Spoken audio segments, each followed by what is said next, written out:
Bismillahirrahmanirrahim. Assalamualaikum warahmatullahi wabarakatuh. Alhamdulillahilladzi jama'ana fi hadzal makan mubarak. Allahumma shalli wa sallim ala sayyidina Muhammad wa ala alihi wa ashabihi ajma'in. Sallallahu alaihi wa sallam Muhammadan abduhu wa rasuluh.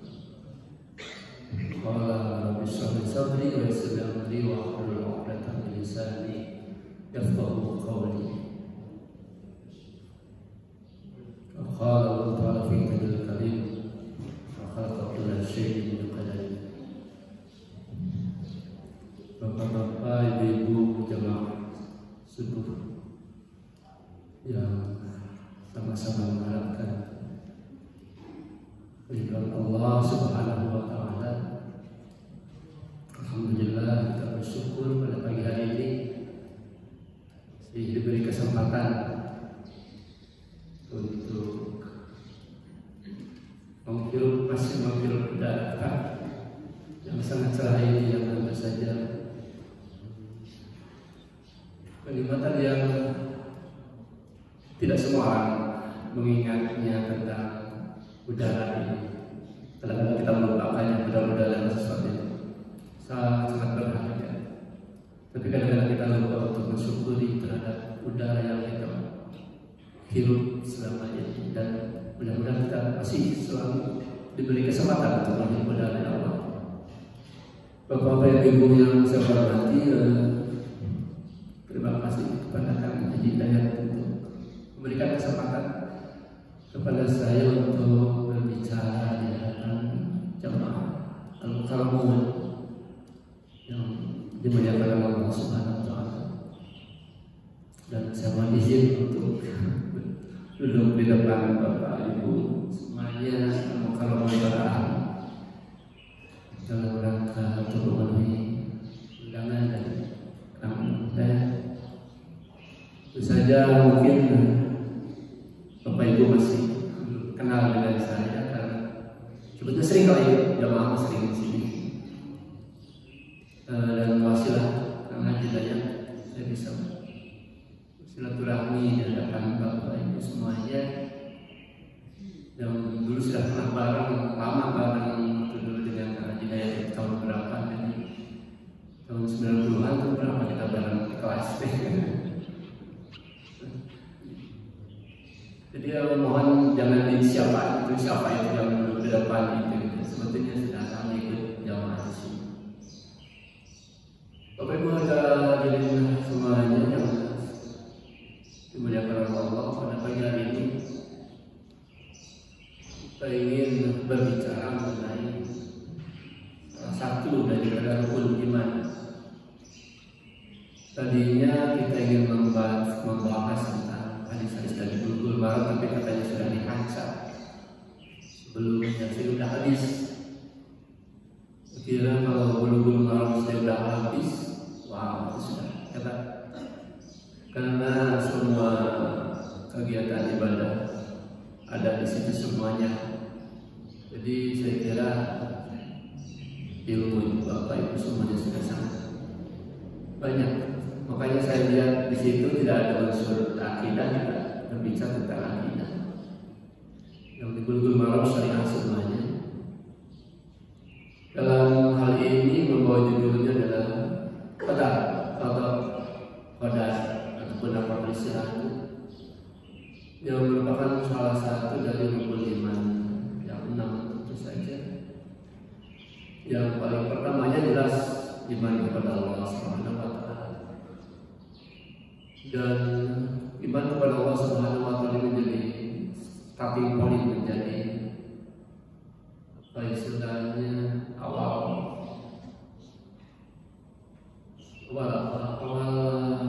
perjalanan atau awal pemahaman terhadap keimanan ini. Tentu saja tidak ada orang yang berbeda pendapat tentang ketuhanan dari segi Tuhan sebagai Rabb, tentu saja.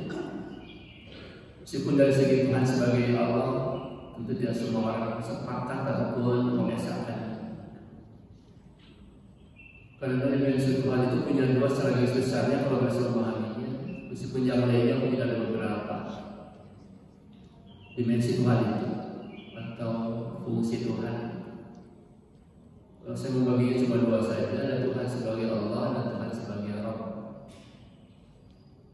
Tuhan sebagai Allah tentu saja sesuatu yang kita sembah, sesuatu yang kita ibadahi.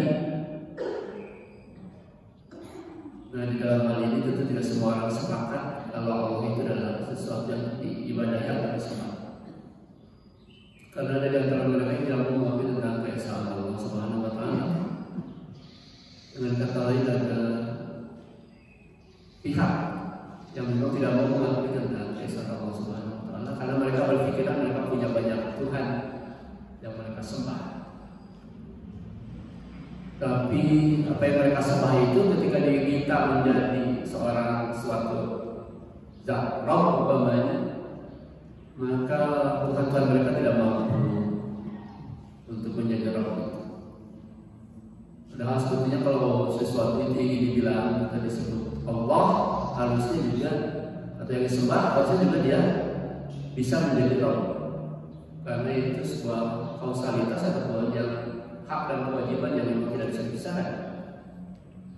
Tetapi sebagian orang mengatakan kami punya Tuhan yang sangat banyak, itu yang kami sembah itu. Jadi kalau Muhammad mengatakan disuruh menyembah Allah yang esa, maka sesuatu yang aneh. Dalam Al-Quran dikatakan aja'ala ilahan alihan wahidah, aja'ala alihatan ilahan wahidah. Apakah engkau, apa dia Muhammad akan menjadikan Tuhan yang banyak ini menjadi satu Tuhan saja? Inna hadza la syai'un 'ajab. Sesungguhnya pernyataan seperti begitu sesuatu yang aneh, sesuatu yang asing. Kalau bahasa Sundanya mungkin ayat-ayat lain gitu. Kami ini punya Tuhan banyak. Kalau Muhammad menyuruh cuma menyembah satu saja maka tidak masuk akal, aneh karena kami punya banyak Tuhan. Tetapi resikonya ketika mereka Tuhan itu diminta untuk menjadi sebagai Rabb, mereka angkat tangan. Mereka tidak mampu. Tuhan itu untuk menjadi Rabb. Sehingga wala in sa'altahum man khalaqas samawati wal ardh la yaquluna Allah.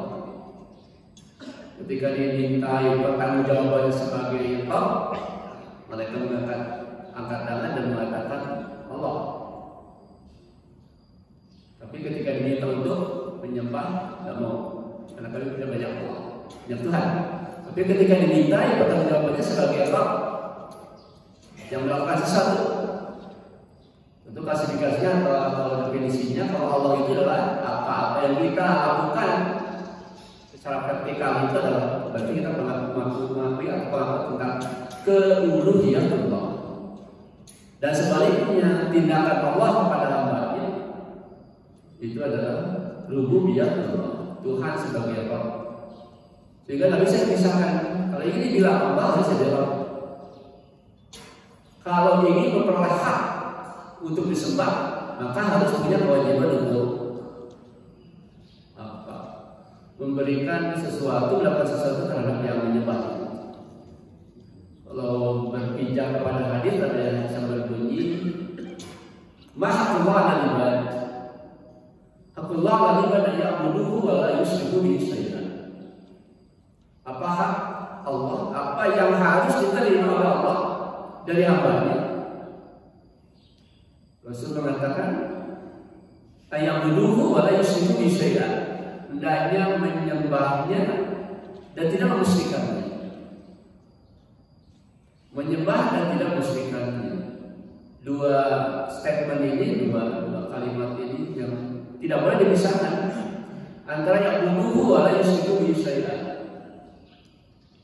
Mungkin kita beranggapan kalau sudah menyembah Allah ya sudahlah, pasti tidak perlu ada kata-kata wa la yusyriku bihi syai'an. Tetapi di situ ada dua statement yang berdampingan yang menunjukkan bahwa memang tidak cukup hanya dengan ayat bunuh saja.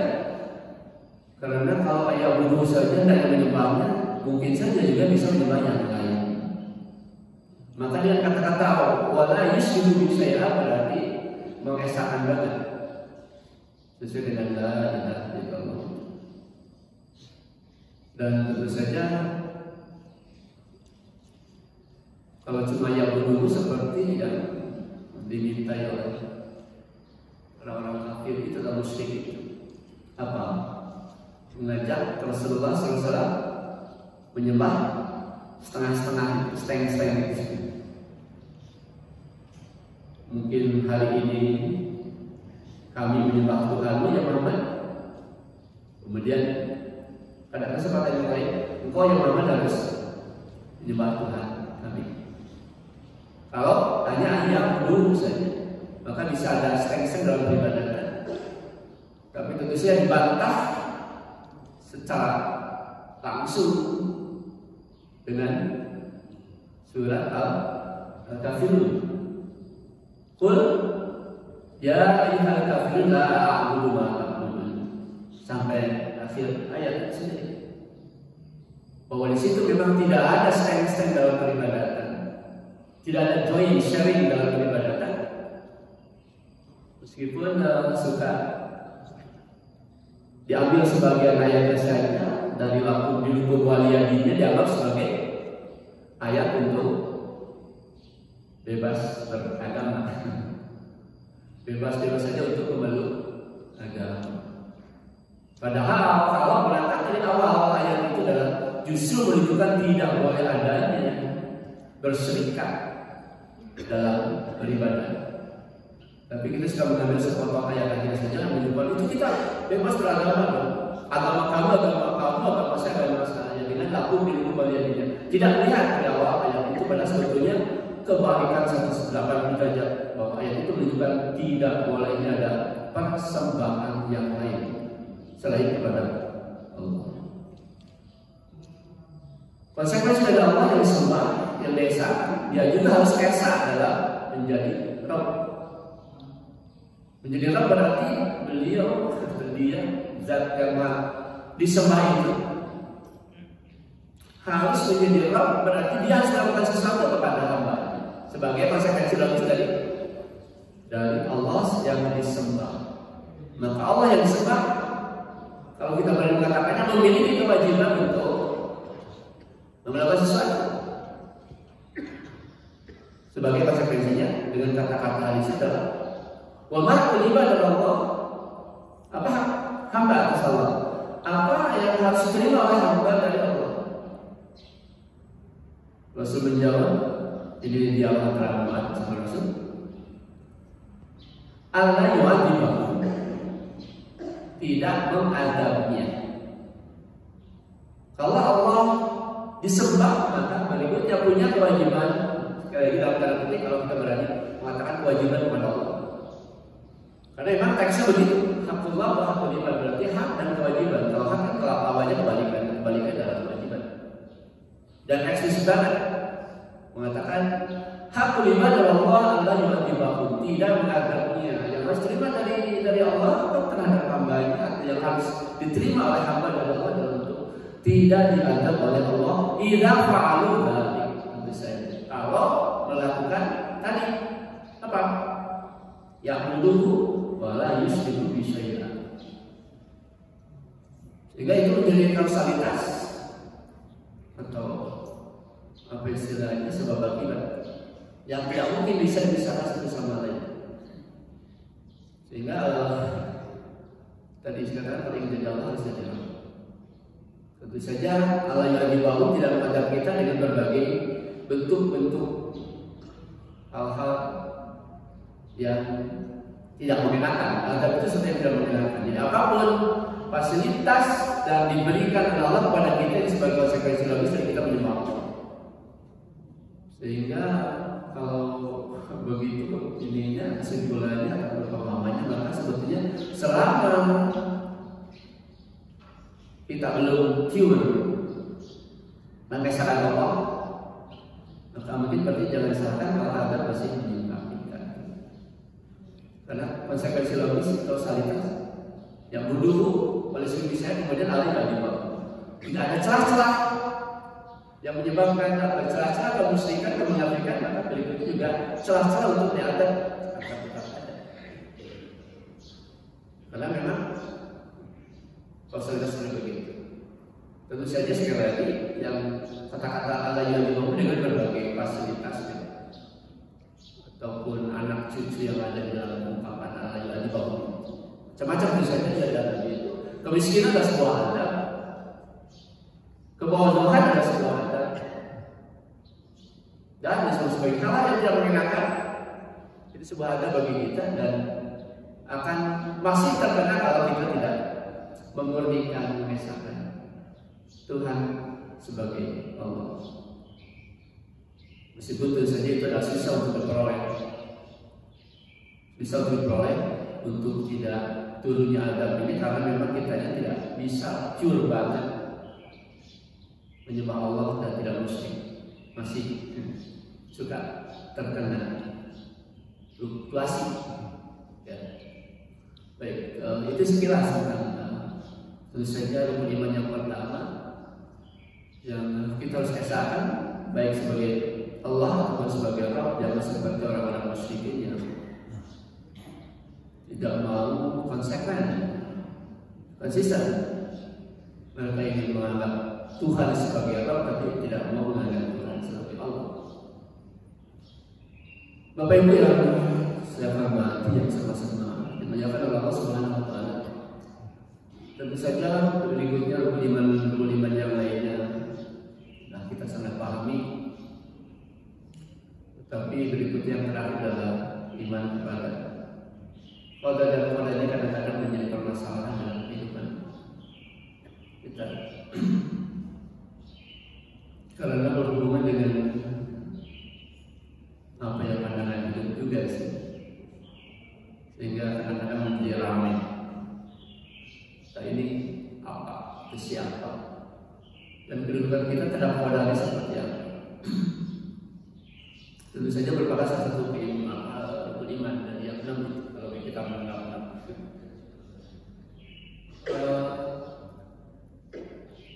Ada sebuah hadis yang berbunyi la yu'minu abdun hatta yu'min bil qadari khairihi wa syarrihi minallah wa ma asabaka lam yakun liyukhti'ahu wa ma akhta'ahu lam yakun liyusibahu. Kan boleh ditanya itu dia.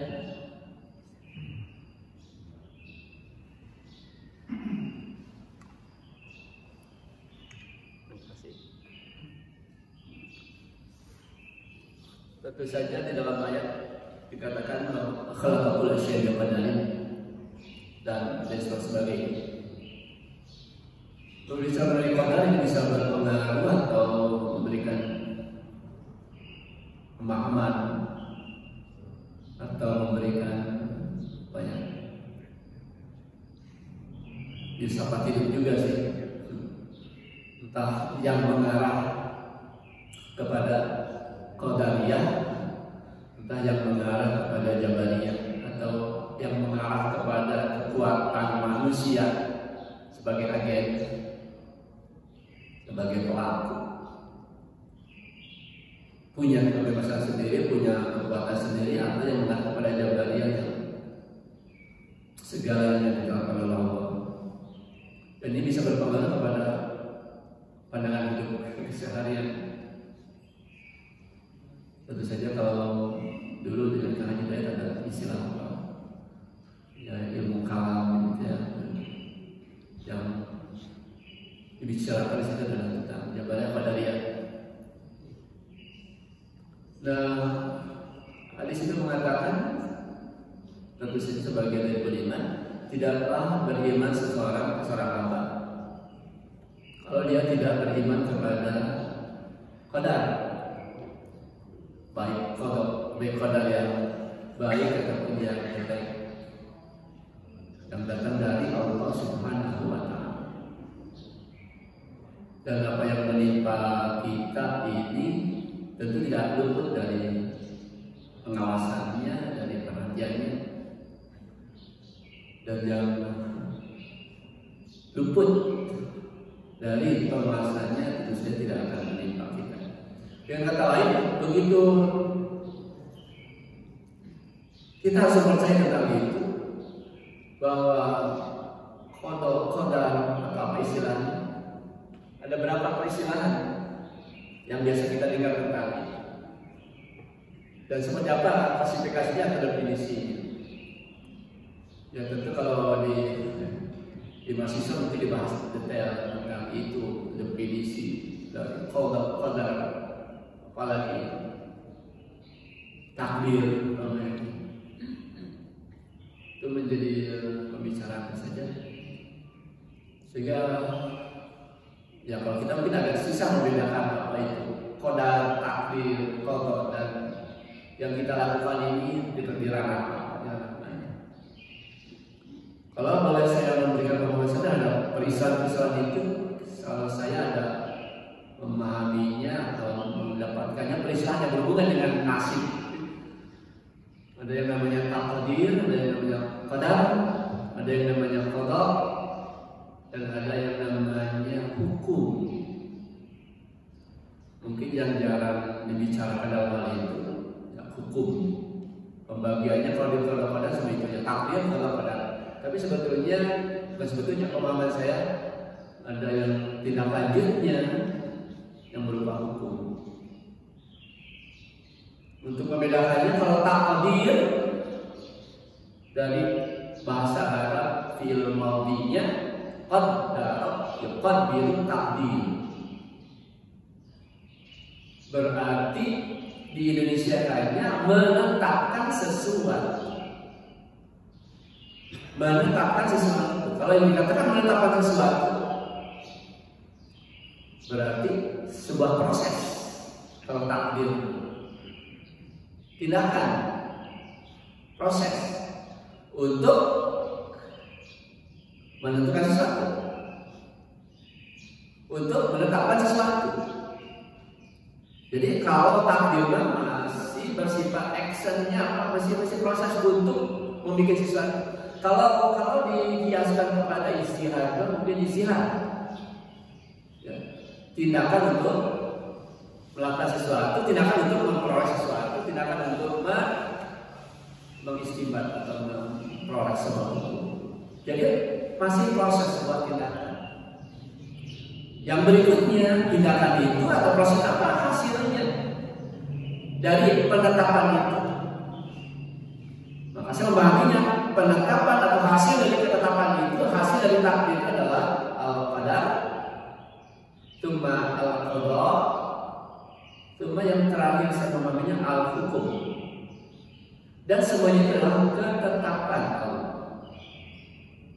yang dihasilkan dari proses takdir tadi. Sehingga takdir bukan hasil. Takdir adalah sebuah proses untuk memperoleh sesuatu.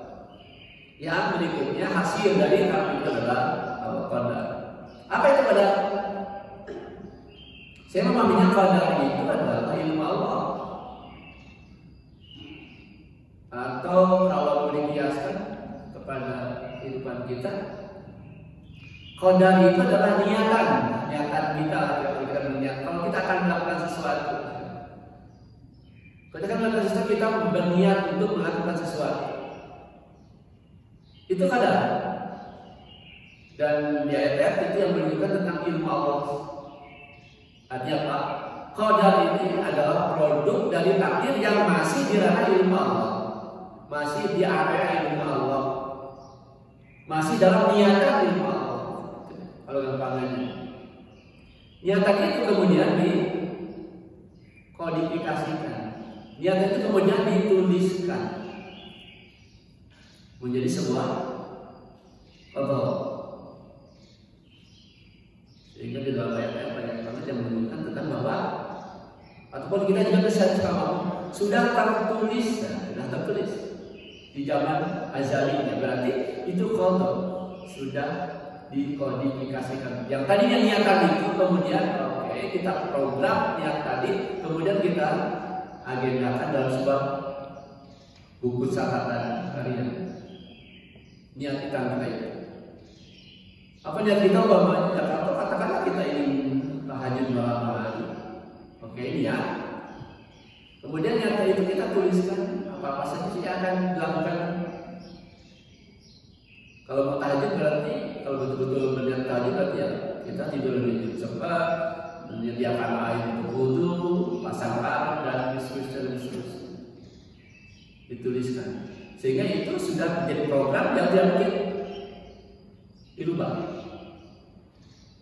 Tidak mungkin bergeser di tengah jalan. Yang tadinya baru yang kemudian dikodifikasikan, dituliskan secara settle, secara fix, sehingga tidak akan berubah. Nah, yang bersifat qada tadi yang sudah dikodifikasikan atau dituliskan, katakanlah di catatan buku catatan kita, dan itu masih di ranah Allah, belum kita terlibat di situ. Kita tidak terlibat di qadar, kita tidak terlibat di qada. Apapun harapan itu, kita tidak ikut campur di situ. Kita tidak terlibat di situ. Baru berikutnya qada yang bersifat yang sudah dituliskan itu kemudian direalisasikan. Direalisasikan kemana? Ke hambanya, dan itu berupa hukum. Jadi yang kita lakukan adalah realisasi dari qada, dan kita melaksanakan dalam bentuk hukum ketetapan Allah.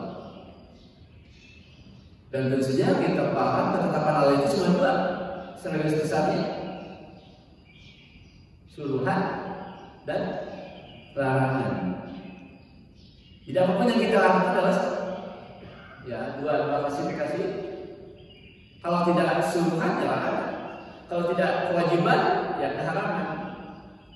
Apapun bentuknya, atau dengan kata lain, kalau tidak melaksanakan berarti melaksanakan, kalau melaksanakan berarti, kalau tidak melaksanakan kewajiban itu melaksanakan larangan. Jadi cuma dua hukum itu. Meskipun dalam istilah fikih ada pembagian hukum itu. Ada yang wajib, haram, mandub, mubah, sunnah, dan sebagainya. Tapi ketika dilakukan apapun definisi itu tetap iya atau tidak. Nah, kalau saya bertanya kepada bapak-bapak semuanya, merokok itu haram atau tidak? Haram. Berarti kalau haram bagi dia tidak menjalankan itu.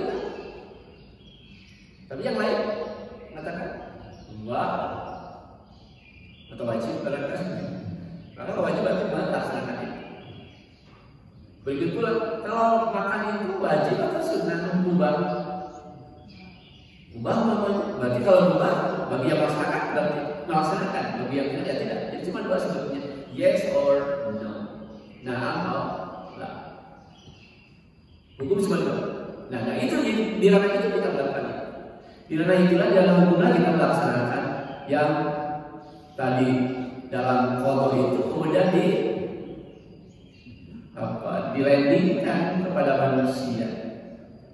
Ini dilaksanakan, ini jangan dilaksanakan. Dan kita hanya melaksanakan. Nah di sini mulai akan terjadi perbedaan benar. Hanya melaksanakan. Kalau tadi umpamanya saya punya planning untuk menyuruh saya umpamanya berbicara di sini, kalian punya planning, kemudian diagendakan dan mungkin diumumkan sini, diagendakan segala macam waktunya, apa judul, pemirsa segala macam bisa. Kemudian rekan saya diinformasikan ke saya, tolong isi pengajian hari Minggu, jangan hari Senin. Judulnya saya terangkan tentang takbir, jangan berbicara tentang sholat. Apalagi yang diharuskan saya. Ya. Saya cuma ngomong apa? Tidak. Yes sir. Tidak. Nggak bisa berikut. Nggak bisa saya. Nggak bisa hari Minggu. Nanti saya bisa hari Senin. Tidak bisa ya ngomong begitu. Sebab berarti keluar dari perintah. Nah di sini suka menjadi berikutnya berbeda pendapat. Manusia itu melaksanakan atau dilibatkan dalam pelaksanaan. Di sini terjadinya perbedaan karakter pada dia. Hadirnya Bapak ke sini ini betul-betul pure tindakan dari Bapak sendiri, atau kenal ya Tuhan Allah, kenal Allah.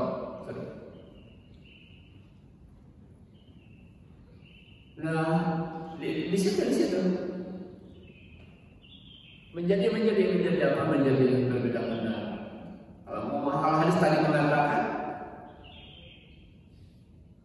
khairi wa syarri minallah. Apapun yang kita lakukan ini adalah baik dan buruknya juga datang dari Allah. Apa artinya? Tidak ada. Nah, ini berarti apa? Coba lihat banget. Tidak ada tindakan yang datang secara spesifik, secara mandiri datang dari manusia. Kalau berdasarkan Islam, khairi wa syarri minallah. Perbuatan baik, perbuatan jahat datang dari Allah. Meskipun kita sering mengatakan ketika berbicara berpidato apa? Demikianlah yang saya sampaikan. Yang baik datangnya dari itu kan biasanya ada yang gitu ya. Yang baik datangnya dari Allah, yang jahat datangnya dari saya sendiri. Berani ngomong begitu? Bahwa kejahatan datang dari saya sendiri. Berarti dia pelaku kejahatan, agen, menjadi agen yang bebas independen apa dari kekuatan dari kemampuan dari pemberian dari Allah. Kalau begitu dia menjadi agen pelaku yang di luar kemampuan yang diberikan oleh Allah. Kalau mengatakannya yang jelek datangnya dari saya, berani mengatakan Bapak Ibu sebagai pelaku kejahatan, atau dengan kata lain memiliki kemampuan tersendiri. Itu digambarkannya dari kekuatan yang diberikan oleh Allah. Di sini berikutnya kita berargumentasi mana yang lebih kuat. Punyakah kita secara mandiri kekuatan yang keluar dari kekuatan yang bebas, yang keluar dari kekuatan yang diberikan oleh Allah? Jika ya, mana dalil-dalilnya?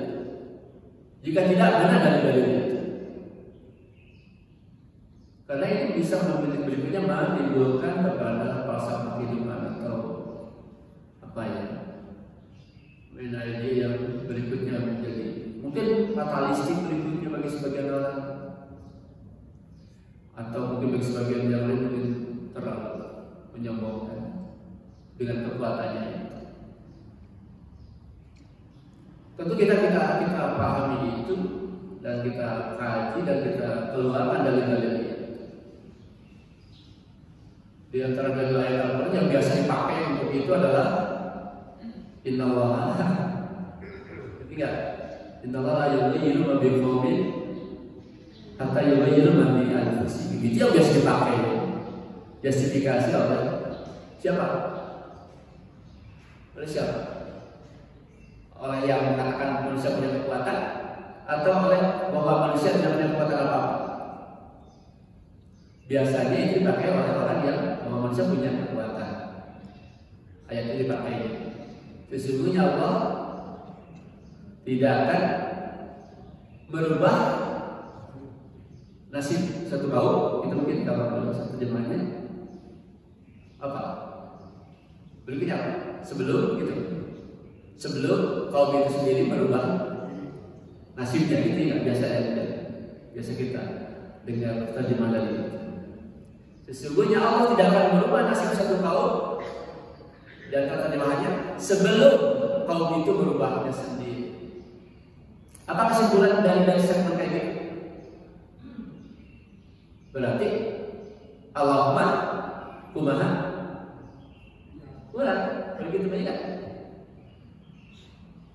Karena Allah tidak akan merubah sesuatu sebelum kaum itu sendiri merubahnya. Berarti Allah menunturkan kumaha kita, kumaha hamba. Begitu kan? Iya, kalau dari terjemahannya kayak begitu, definisi itu pasti kesimpulannya adalah bahwa Allah mengikut apa yang kita inginkan. Tapi begitu kan? Allah itu mengawuran. Tentu bagi Jabariyah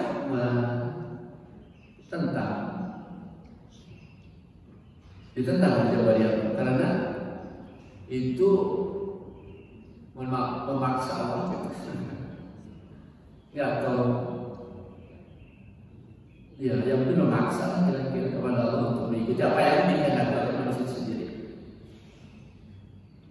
Dan tentu kalau kita seperti apa yang mana?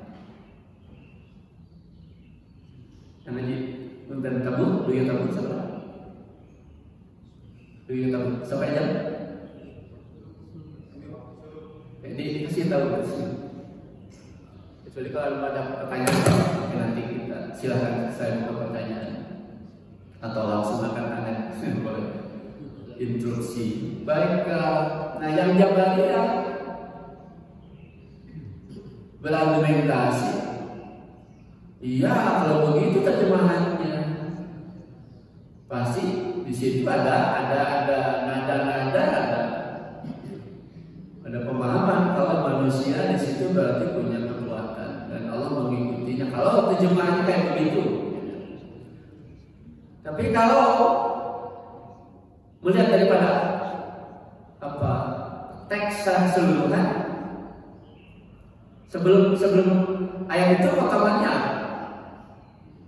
sebelumnya berdasar lahu waqibat yang beda adanya adalah khalfi yang fadu lahu min amrillah. Lahu waqibat bahwa bagi manusia itu punya waqibat lalu apa? Para malaikat yang menguntit, yang memonitor. Waqibat itu asal katanya dari akibun itu tumit. Jadi waqibat yang menumiti kita. Kalau tumit berpisah dari kita enggak? Kalau kita pergi, tidak. Pasti begitu kemana? Memonitor kemana? Nah kita manusia ini diberi waqibat, punya para malaikat yang menguntit kita kemana pun pergi. Yang faduna menjaga kita. Dari mana? Dari siapa? Min amrillah. Dari perintah Allah. Bahwa malaikat waqibat itu diperintahkan Allah untuk menjaga manusia. Agar apa? Agar tidak menyimpang dari hukum dari yang dia atau tidak. Nah kalau begitu pemahamannya, kalau begitu potongan ayat sebelumnya itu satu ayat, ya tidak beda ayat, tapi satu ayat begini. Maka berarti kita punya kekuatan, tak punya kemungkinan tak untuk belok dengan kata-kata manusia punya penguntit kemana pun pergi. yang datang dari Allah untuk menjaga manusia. Menjaga manusia dia tidak belok sini, dia tidak belok sana. Bagi Jabariyah berarti manusia di situ tidak punya kekuatan apa-apa. Tidak bisa di tengah jalan belok, tidak bisa di tengah jalan belok. Karena diapit banget oleh malaikat, dijaga banget, jangan sampai terjadi perubahan ketetapan Allah yang menimpa atau yang ditimpakan atau yang diberikan kepada manusia sendiri. Baru berikutnya teks yang tadi, Innallaha. Nah, potongan terakhir bagi Jabariyah, apa potongan terakhir dari ayat itu? Nah, iya, Hafid.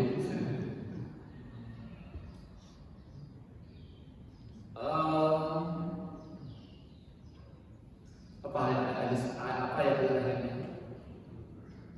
Wa idza aradallahu biqaumin su'an fala barada. Kalau Allah menghendaki pada satu kaum su'an kejahatan, kejelekan, fala baradallahu, maka manusia tidak bisa menghindari.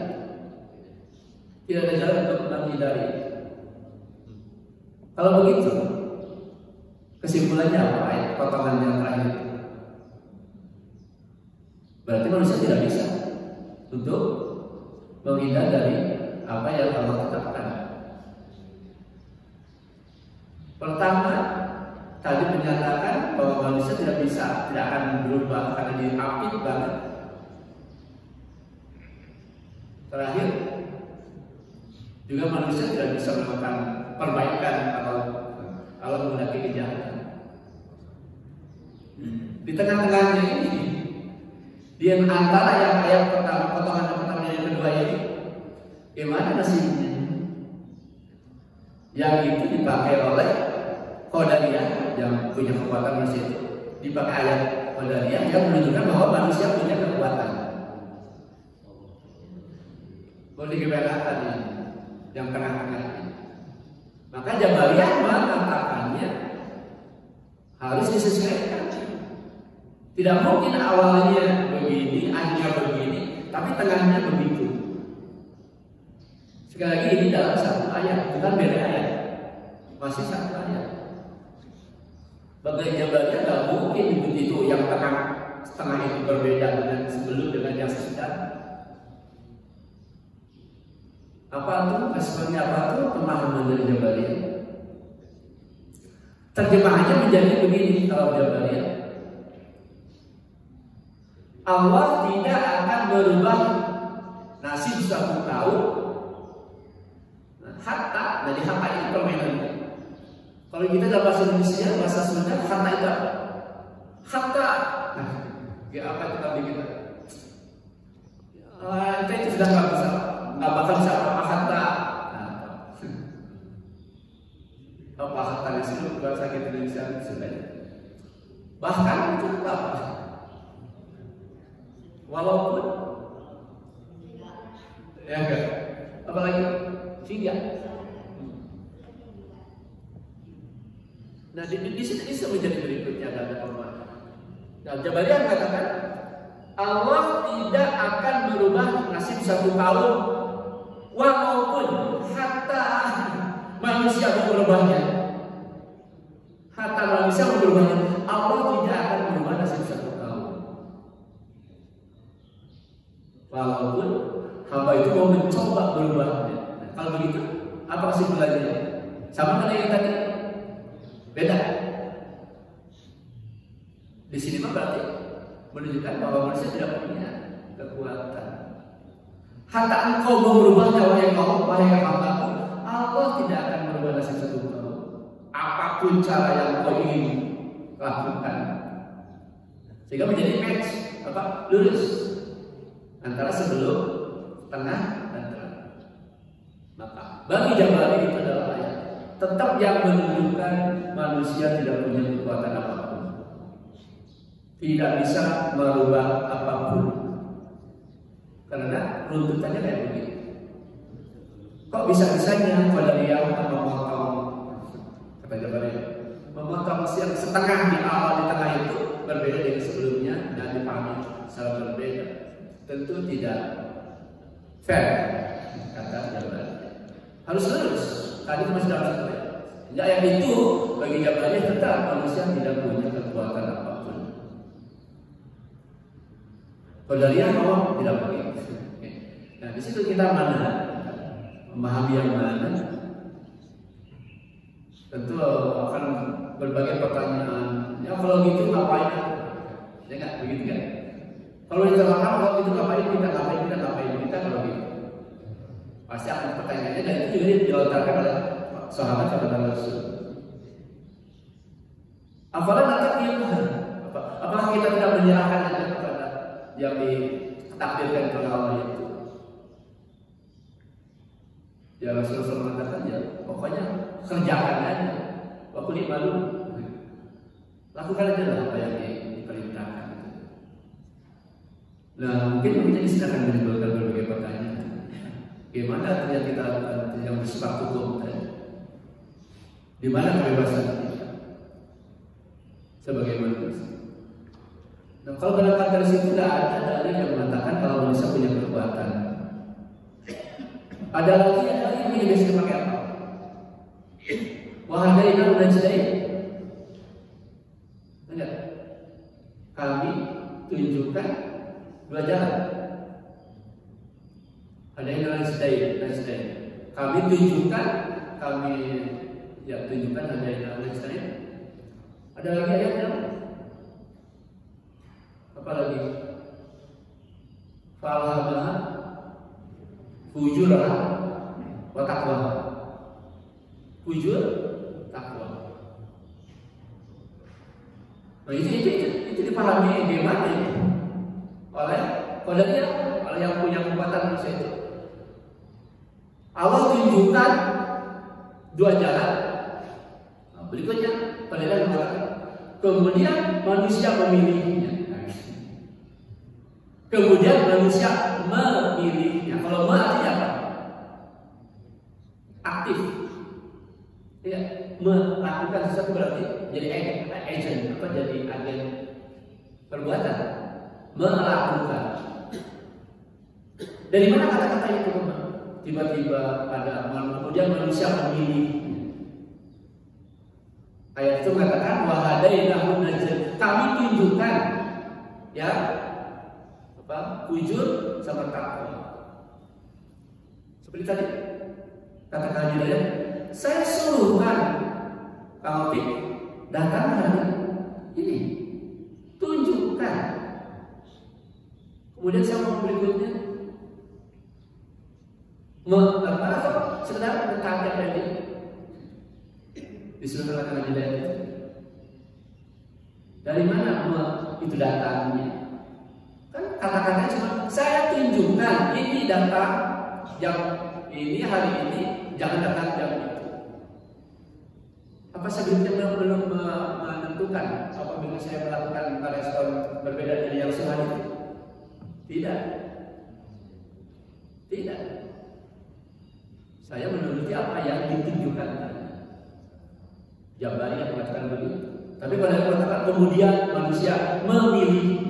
Dari mana kata memilih? Kalau berarti dia punya kekuatan. Tapi kalau di atau itu adalah terlibat, berarti dilibatkan. Kalau dilibatkan, berarti sama taatan sesuai dengan perintah hukum tadi, yes or no. Tadi.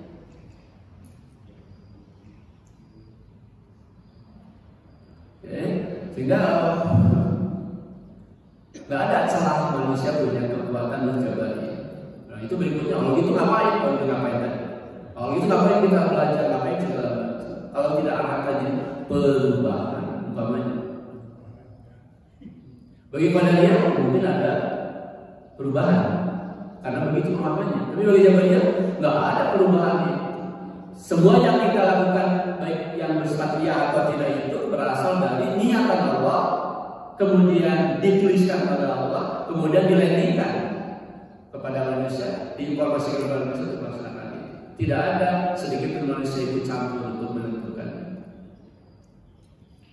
Tapi itu tentu saja bertentangan dengan qadariyah. Nah, kita di mana adanya?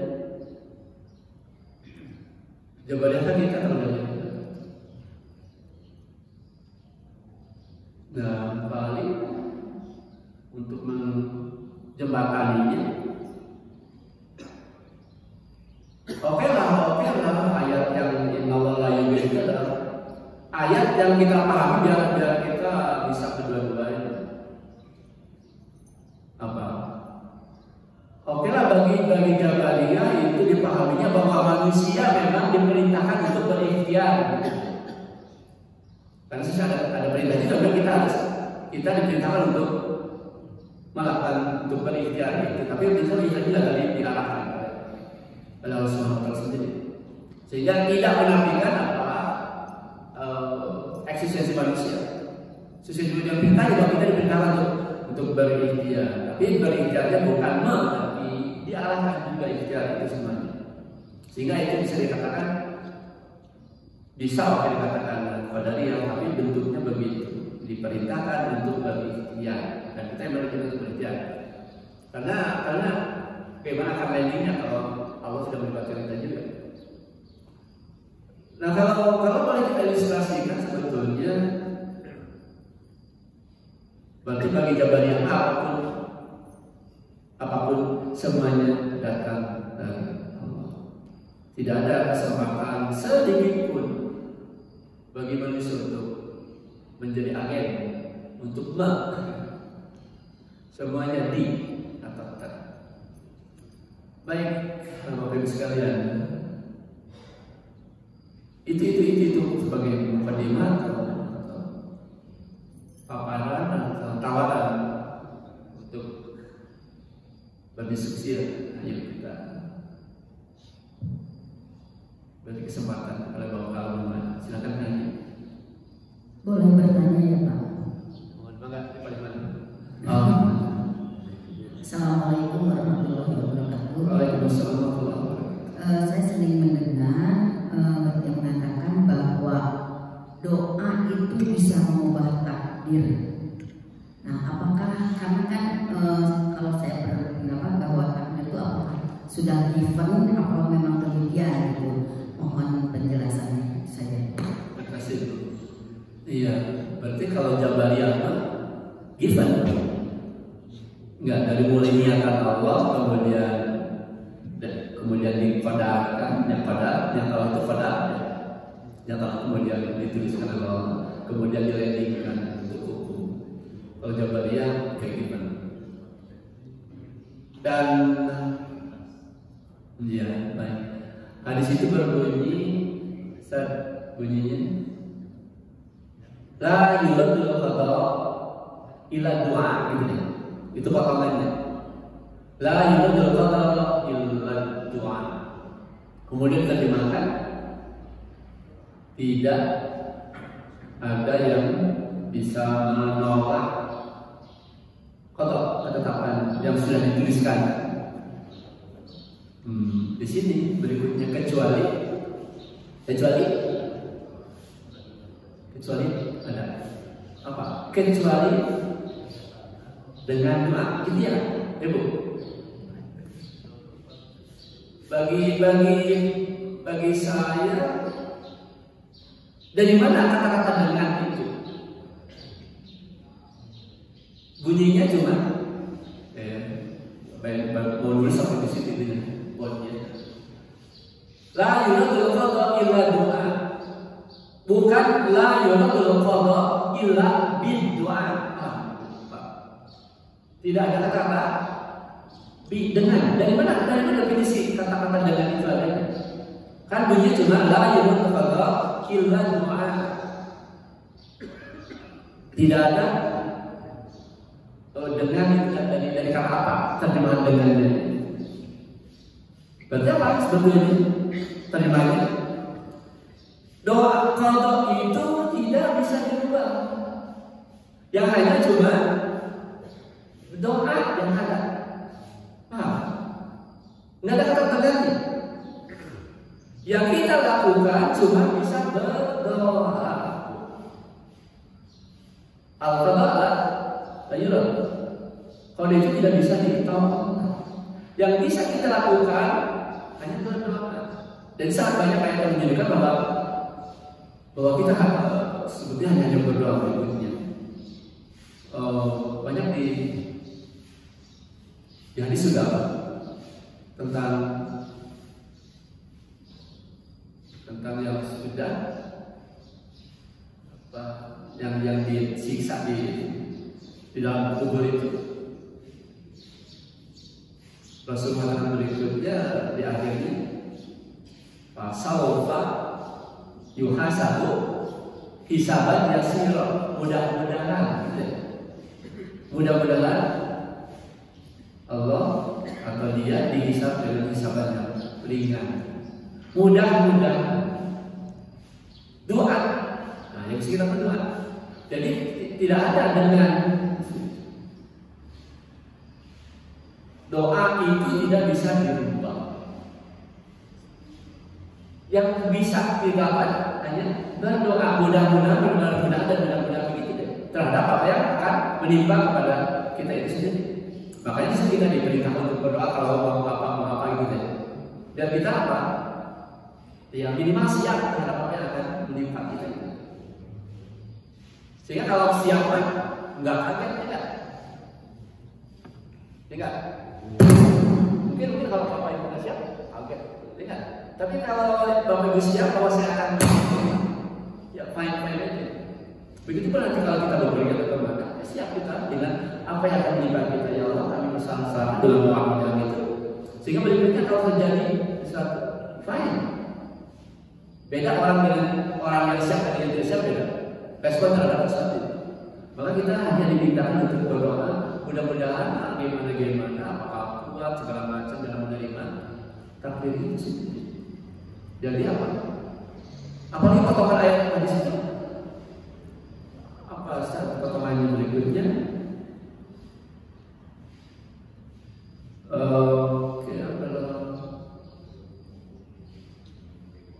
Apa ya? Saya lupa bilangnya.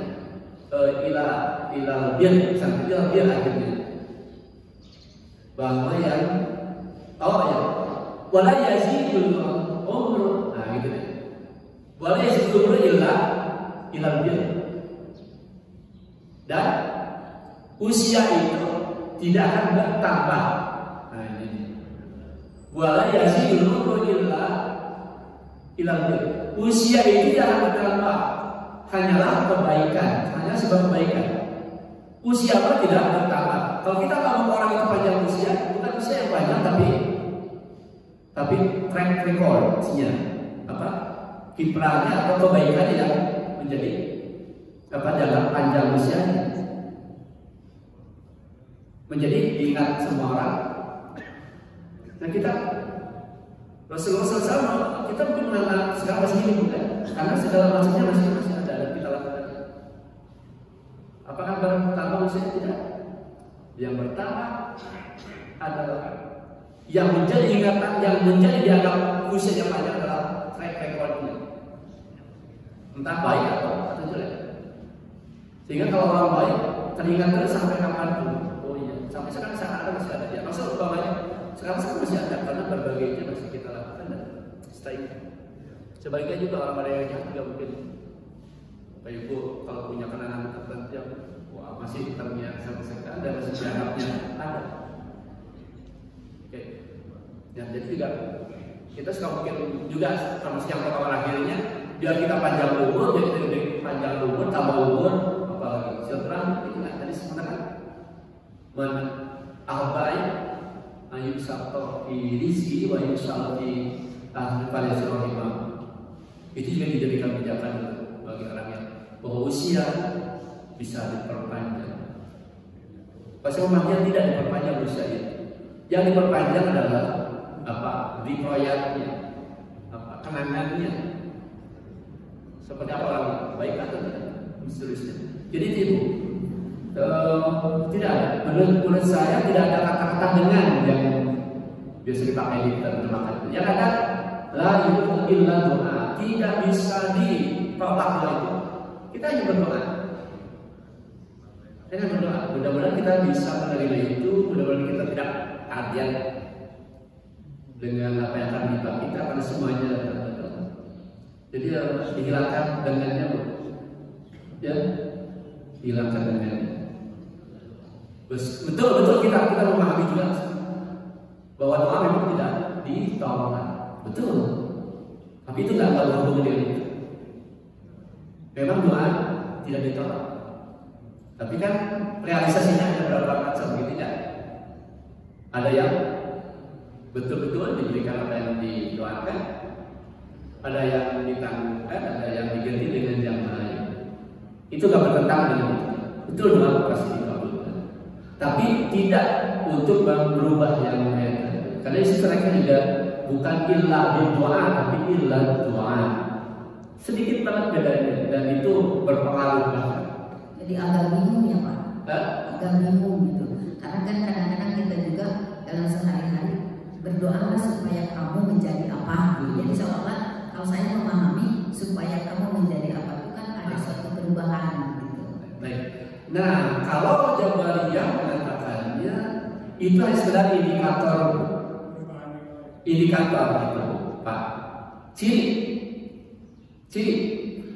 Jadi jangan dipahami dari bawah ke atas, tapi dari atas ke bawah. Bahwa berdoa kita adalah merupakan realisasi dari realisasi dari ketetapan Allah tadi.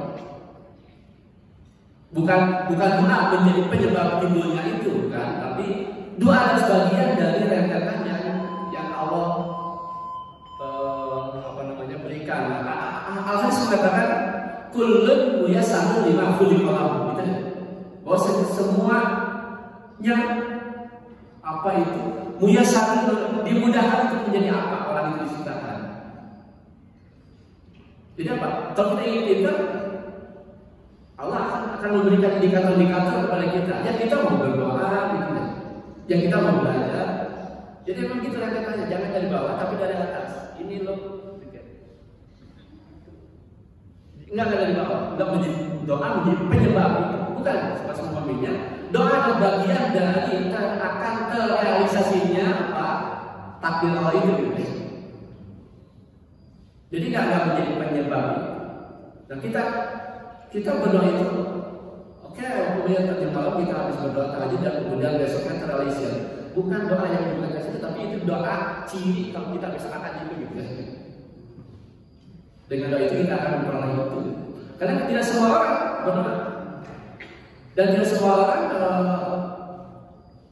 dia berdoa. Padahal sebetulnya doa itu gampang dan dia sebetulnya tahu kalau doa itu mau dijawab. Tapi tidak semua orang mau berdoa. Tidak semua orang mau tahajud gitu ya.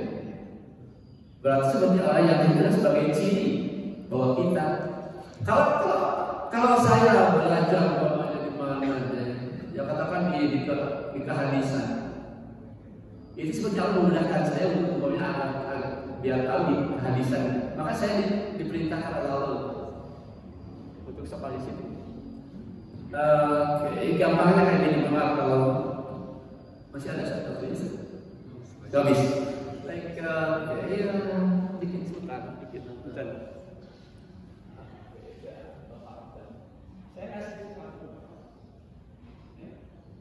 Nah, itu siapa pelaku sebetulnya yang ngasih?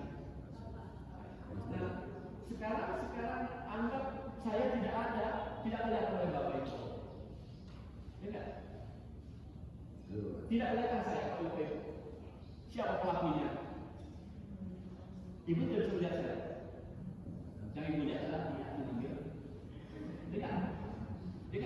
Dia mengambil sesuatu. Padahal sebetulnya saya gitu deh. Jadi iya mungkin pada itu saya melakukan buktinya ya melihat Bapak Ibu ya apa ngambilnya dia. Nah dari sini ke sini akan dilihat oleh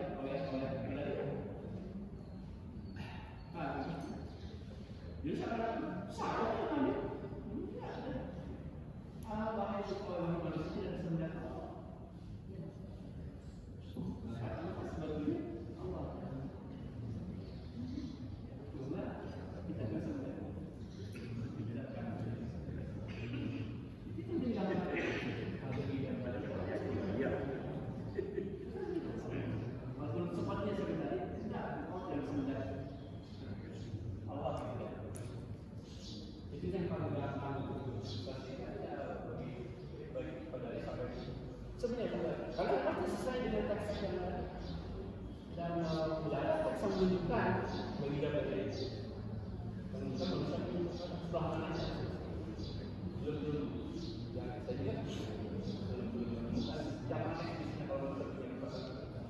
Yang paling gampang adalah pertanyaannya, beranikah kita dikatakan kalau kita punya kekuatan apa namanya? Yang terpisah dari kekuatan Allah. Berarti kita punya kekuatan kita bersih namanya. Kalau kita punya kekuatan tersendiri yang datang dari kita sendiri. Dalam hal ini berarti saya Jabariyah. Tapi Jabariyah ini ya juga mengakui tentang bahwa kita disuruh berikhtiar. Dan manusia dikasih sifat untuk apa? Dikasih sifat untuk tidak puas, ya kan? Itu apa namanya? Ya cara Allah yang luar biasa. Saya yakin loh, Bapak Ibu tidak akan ada yang mengatakan, kalaupun ada yang mengatakan di dalam hidup ada sedikit. Oh, umpamanya ya kalau itu ngapain? Coba silakan, ada yang mau nggak? Kalau coba aja tidak melakukan sesuatu, ada yang mau di sini. Pasti semua orang bakal ingin lebih baik dari yang sekarang. Ingat, tidak ada semua orang yang ingin tetap baik begitu. Memang Allah juga kasih karakteristik kepada manusia untuk menghandle itu, untuk biar kita tidak fatalis itu, tidak menyerah manusia. Saya yakin tidak ada orang yang ingin stuck dalam kondisi tertentu. Pasti akan. Nah kalau gitu gimana tuh proses perubahan itu? Ada yang mengatakan ada takdir apa? Mu'alaf mubrol. Ya enggak? Baik, waktunya nanti lagi. Mungkin itu dulu Bapak Ibu yang bisa saya sampaikan pada pagi ini, dan mohon maaf kalau saya agak sedikit beraksi karena ingin dijelaskan sebentar. Aku lupa lihat Assalamualaikum warahmatullahi wabarakatuh.